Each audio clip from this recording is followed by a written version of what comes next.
Hey, Stephan Bollinger here. I thought I'd record this very quick video because there still seems to be some confusion when it comes to the new Google Photos. As you can see, I've started up my profile on Google Plus and I'm presented with a new look. If you prefer the old Google Plus look, which many do, on the bottom left, at least at the moment, you find this little link called Back to Classic G+, which will bring you back to your known environment. But it doesn't matter in which one you are. Google Photos has been linked out and has become its own entity or its own app, if you want to call it.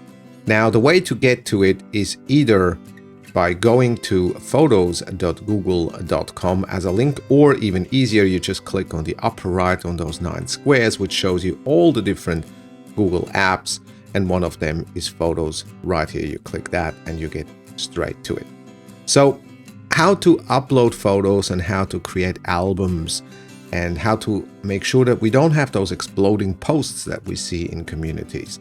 Well, it's actually quite straightforward. So if you go to photos.google.com or you go through the 9 squares here, you end up in Photos and you see all your photos that you have in here. But then there's also a menu here called Collections. Now, not to confuse, Collections is a word that is used in Google Plus as a summary of several photos. Now, these photos in those collections can reside in different albums.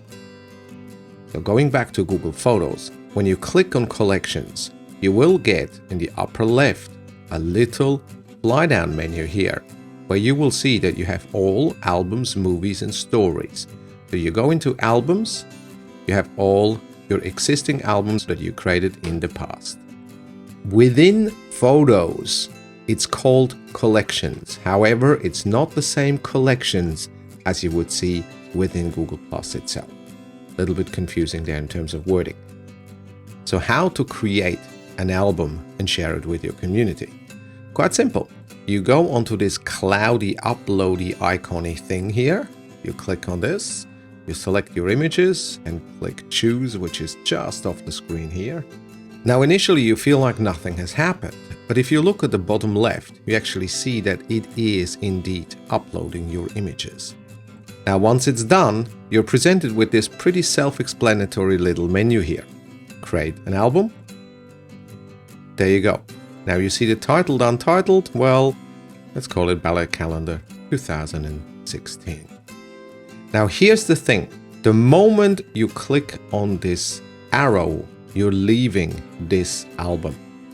What you want to do before you do this is go up in the upper right and click on this little share icon.